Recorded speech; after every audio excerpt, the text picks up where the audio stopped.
화폐의 역사 제22회 근대화폐 제도의 전개 8. 필조례의 함정과 최종 대부자의 등장. 안녕하세요. 정치경제연구소 대안의 연구원 유승경입니다. 오늘은 화폐의 역사 제22회입니다. 주제는 필조례의 함정과 최종 대부자의 등장입니다. 1. 공황을 막으려 만든 법이 왜 공황을 더 키웠을까? 지난 시간에는 영국이 나폴레옹 전쟁기를 거친 뒤 금태환을 회복했지만 금융위기가 계속 반복되자 1844년 필조례, 즉 은행허 가조례를 만들게 되었다는 이야기를 살펴봤습니다. 당시 생각은 분명했습니다. 은행권 발행을 금 보유량에 강하게 묶어버리면 신용 팽창을 억제할 수 있고 그러면 금융위기도 막을 수 있다.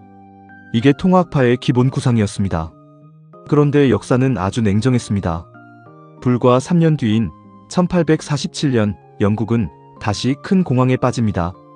그리고 더 중요한 것은 이때 사람들이 보게 된 게 단순히 필조례가 공황을 못 막았다는 사실만이 아니었다는 점입니다. 오히려 위기 한복판에서는 필조례가 공황을 더 악화시킨다는 것이 드러났습니다. 1844년 법의 비판자들은 이미 이 법이 오히려 위기의 강도를 높일 것이라고 말했는데 1847년 위기에서 그 우려가 현실이 되었습니다. 오늘은 바로 이 이야기를 해보겠습니다. 이 통화학파는 무엇을 정확히 받는가? 먼저 분명히 해야 할 것이 있습니다.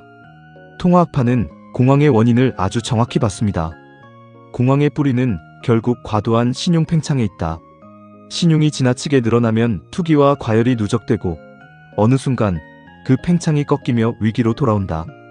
이 점에서 통화학파의 통찰은 중요한 교훈을 줍니다. 그러니까 공황은 그냥 하늘에서 떨어지는 재난이 아니라는 거죠. 자본주의 안에서 신용이 계속 부풀어 오르다가 어느 시점에 꺼지면서 터지는 사건이라는 겁니다. 이 점은 통화학파가 맞았습니다. 3. 그런데 통화학파는 신용의 형태 변화를 놓쳤다. 하지만 통화학파에는 분명한 한계가 있었습니다. 그들은 신용이 문제라는 건 봤지만 그 신용이 어떤 형태로 팽창하느냐를 충분히 보지 못했습니다. 통화학파의 눈에는 신용 팽창이 주로 은행권 발행의 문제로 들어왔습니다. 그래서 은행권 발행을 금에 강하게 묶으면 신용 팽창을 통제할 수 있다고 본 거죠. 그런데 실제 영국 금융 질서는 이미 그렇게만 움직이고 있지 않았습니다.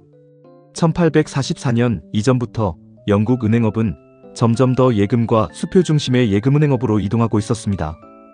은행 시스템 전체에서 은행권보다 예금과 수표의 사용이라는 새로운 추세가 뚜렷해지고 있었습니다. 바꿔 말하면 통화학파는 신용이 위험하다는 것은 봤지만 그 위험한 신용이 이제는 은행권이 아니라 예금의 형식으로도 얼마든지 커질 수 있다는 점을 충분히 보지 못했던 겁니다. 4. 은행권과 예금은 둘 다 신용이지만 위기 때 역할은 다르다. 이걸 아주 간단히 정리해 보겠습니다. 은행권은 손에 들고 다니는 종이 형태의 은행 부채입니다. 예금은 은행 장부에 적힌 잔액이고요.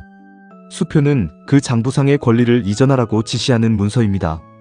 즉, 은행권도 신용이고 예금도 신용입니다. 둘 다 은행의 부채라는 점에서는 같습니다. 그런데 평소와 위기는 다릅니다. 평상시에는 예금과 수표가 잘 돕니다.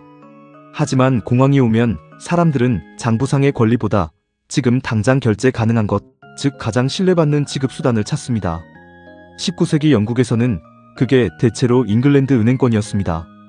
그래서 위기 때는 무슨 형태의 신용이 팽창을 일으켰는가와 어떤 형태의 화폐가 공황을 멈출 수 있는가가 반드시 같지 않습니다.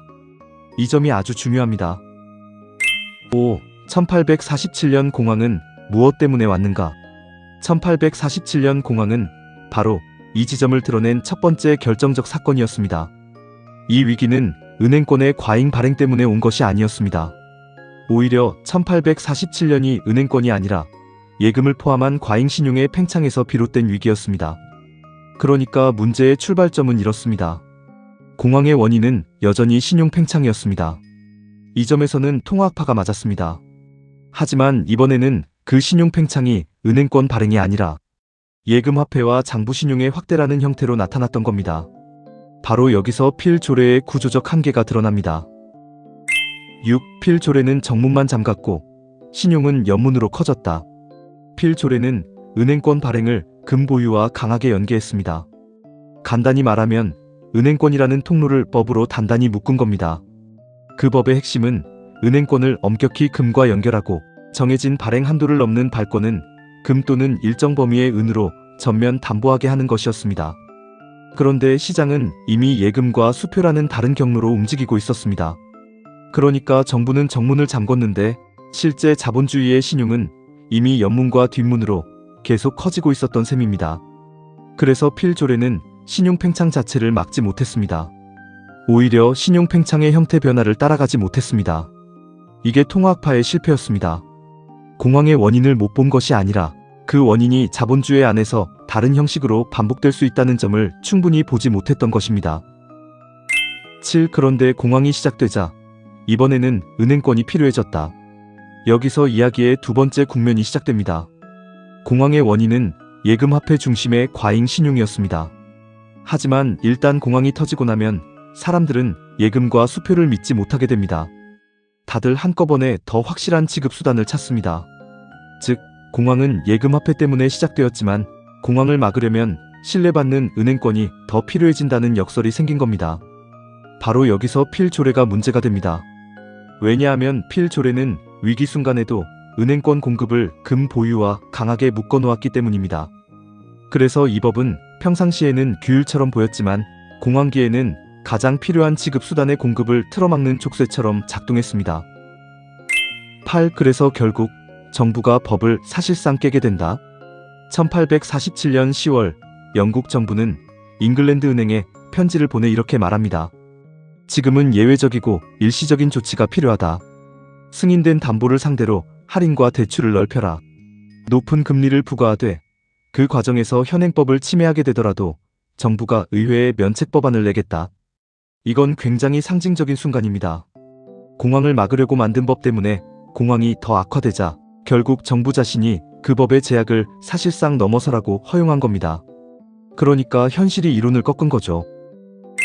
9. 더 놀라운 점, 실제 대량 발행보다 완화 발표가 먼저 공황을 멈췄다. 더 흥미로운 것은 그 다음입니다. 당시 증언에 따르면 정부가 제약 완화를 허용하는 편지를 보낸 효과는 마치 잉글랜드 은행이 이미 대규모 발권을 한 것과 같았습니다. 왜냐하면 사람들이 이제는 필요하면 언제든 은행권이 공급될 수 있다고 믿게 되자 쌓아두었던 은행권을 다시 내놓고 공포가 가라앉았기 때문입니다. 한 증언은 패닉의 원인이 1844년 법에 있었고 완화 소식이 나오자 그 효과가 즉각적이었다고 말합니다. 즉, 실제로 중요한 것은 법을 엄격히 지키는 것이 아니라 필요할 때 신뢰받는 지급수단이 충분히 공급될 수 있다는 믿음이었던 겁니다. 이건 대단히 중요한 교훈입니다. 10. 그러면 통화학파는 어디까지 맞았고 어디서 틀렸는가? 이제 다시 통화학파 이야기로 돌아가 보겠습니다. 통화학파는 맞았습니다. 공황의 뿌리가 신용 팽창이라는 점에서 맞았습니다. 하지만 그들은 두 가지를 놓쳤습니다. 첫째, 신용은 은행권뿐 아니라 예금의 형식으로도 크게 팽창할 수 있다는 점입니다. 즉, 신용의 문제를 너무 은행권 발행에만 좁혀보았습니다. 둘째, 공황이 시작된 뒤에는 문제가 바뀐다는 점입니다. 그때는 더 이상 과도한 신용을 어떻게 억제할 것인가만의 문제가 아니라 지금 당장 결제 사슬을 무엇으로 이어줄 것인가가 더 시급한 문제가 됩니다. 그런데 필조례는 바로 그 응급조치를 어렵게 만들었습니다. 그래서 통화학파는 원인의 절반은 봤지만 위기의 형태 변화와 위기 국면의 대응 논리는 충분히 보지 못했던 것입니다. 11. 신용학파는 무엇을 더 잘 받는가? 그렇다면 신용학파는 어땠을까요? 신용학파는 적어도 화폐를 더 넓게 받습니다. 이 사람들은 은행권만이 아니라 예금과 신용도 화폐적 기능을 한다는 현실을 인정했습니다. 이 점에서는 분명 통화학파보다 더 현실에 가까웠습니다. 그리고 이들은 대체로 실제 거래의 필요에 따라 늘어나는 신용은 크게 문제되지 않는다. 이런 입장을 가졌습니다. 이른바 진성어음주의가 바로 그 핵심입니다. 이 생각은 왜 힘이 있었을까요? 그것은 자본주의가 계속 추가적인 화폐 공급과 신용 확대를 요구한다는 현실 감각과 어느 정도 맞아 있었기 때문입니다. 신용학파는 적어도 경제가 커지는데 화폐와 신용이 그대로일 수는 없다는 점은 더 잘 느꼈던 겁니다. 12. 하지만 신용학파는 결정적인 점을 놓쳤다. 그들은 실물 수요에 따른 신용은 문제되지 않는다고 봤지만 자본주의에서는 그 실물 수요 자체가 이윤 기대와 축적, 경쟁 속에서 끊임없이 과열될 수 있다는 점을 충분히 보지 못했습니다.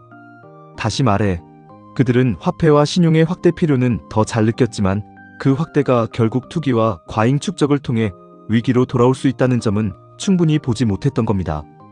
그러니까 통화학파는 신용의 위험을 봤지만 형식 변화를 놓쳤고, 신용학파는 형식의 넓이를 봤지만 위기로 귀결되는 구조를 덜 보았다고 정리할 수 있습니다. 13. 금에 대한 믿음은 정확히 어떻게 이해해야 할까? 여기서 한 가지는 조심해서 말해야 합니다. 통화학파가 정말로 금은 계속 충분히 늘어날 것이다라고 명확히 믿었다고 단정하기는 어렵습니다.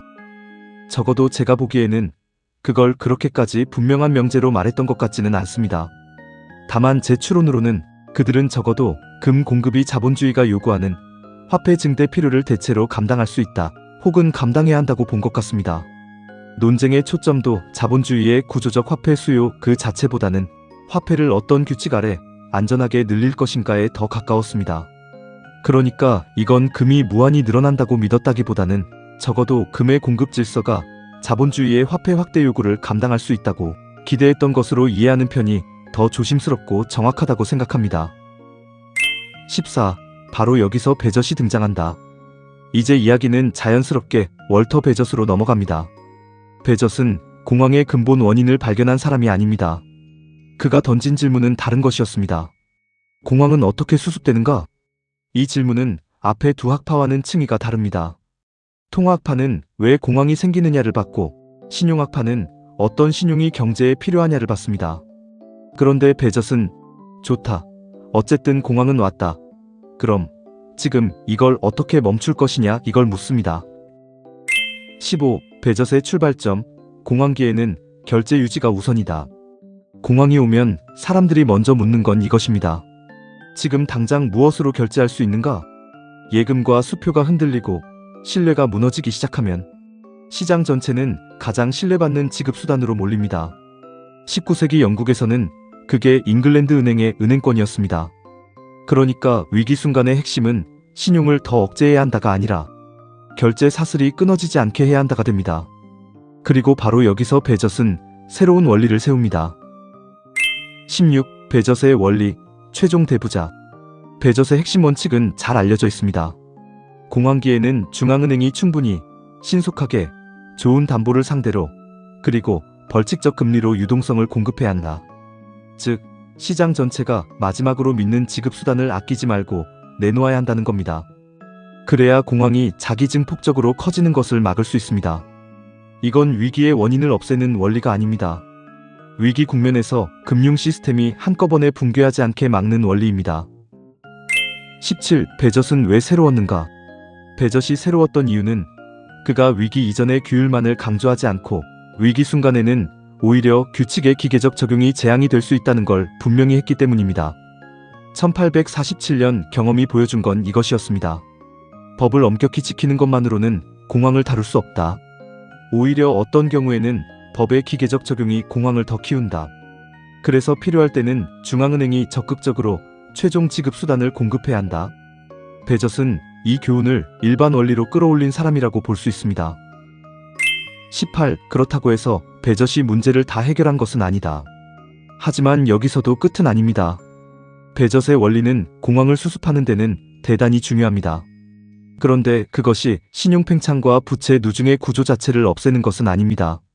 즉, 최종 대부자 원리는 위기 수습책이지 위기의 근본 방지책은 아닙니다. 그래서 이야기는 다시 처음으로 돌아갑니다. 왜 자본주의는 계속 더 많은 화폐와 신용을 필요로 하는가? 왜 그 확대는 반복적으로 위기로 돌아오는가? 통화학파, 신용학파, 베젓은 각각 이 문제의 다른 층위를 만졌던 셈입니다. 19. 최종 정리. 정리해보겠습니다. 통화학파는 공황의 원인이 신용 팽창이라는 점을 정확히 보았습니다. 하지만 그 신용이 예금의 형식으로도 크게 확대될 수 있다는 점을 놓쳤습니다. 그래서 필조례는 은행권만 조였고 실제 과잉 신용은 다른 형식으로 계속 자랐습니다.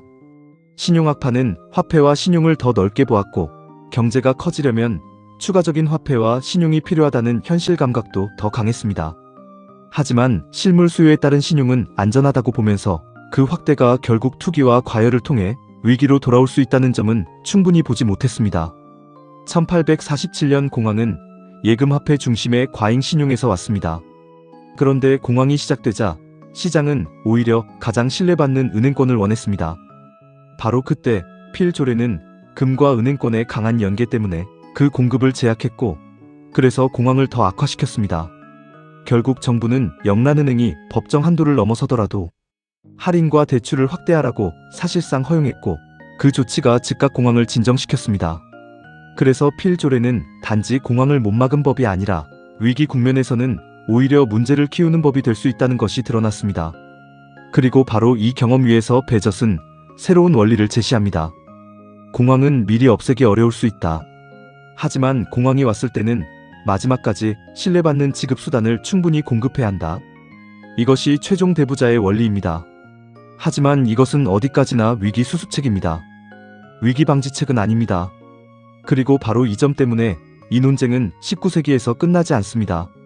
훗날 대공황은 중앙은행이 정말 최종 대부자 역할을 했는가라는 질문을 남겼고, 2008년 위기는 중앙은행들이 대대적 유동성 공급으로 금융 붕괴를 막았지만 그 대신 부채 과잉의 문제를 미래로 넘겼다는 새로운 질문을 남겼습니다. 이 점에서 2008년의 경험은 중앙은행이 금융과 경제를 돈으로 구할 수는 있어도 그것이 곧 구조적 문제의 해결을 뜻하지는 않는다는 사실을 다시 보여주었습니다. 그렇다면 바다 건너 미국은 어땠을까요? 미국은 식민지 시기에 화폐를 불모지에서 처음부터 다시 발전시켜야 했습니다. 그리고 유럽식 중앙은행 모델을 쉽게 받아들이지 않았습니다. 오히려 중앙은행 자체를 자유를 위협하는 괴물로 의심했고, 그 결과 훨씬 더 불안정하고 훨씬 더 극적인 화폐 질서를 경험하게 됩니다. 다음 시간에는 신대륙에서 화폐 제도를 처음부터 어떻게 발전시켰고, 중앙은행 없는 자본주의가 어떤 혼돈을 낳았는가, 그리고 그 혼돈 속에서 미국식 화폐 질서가 어떻게 형성되었는지를 함께 살펴보겠습니다. 시청해주셔서 감사합니다.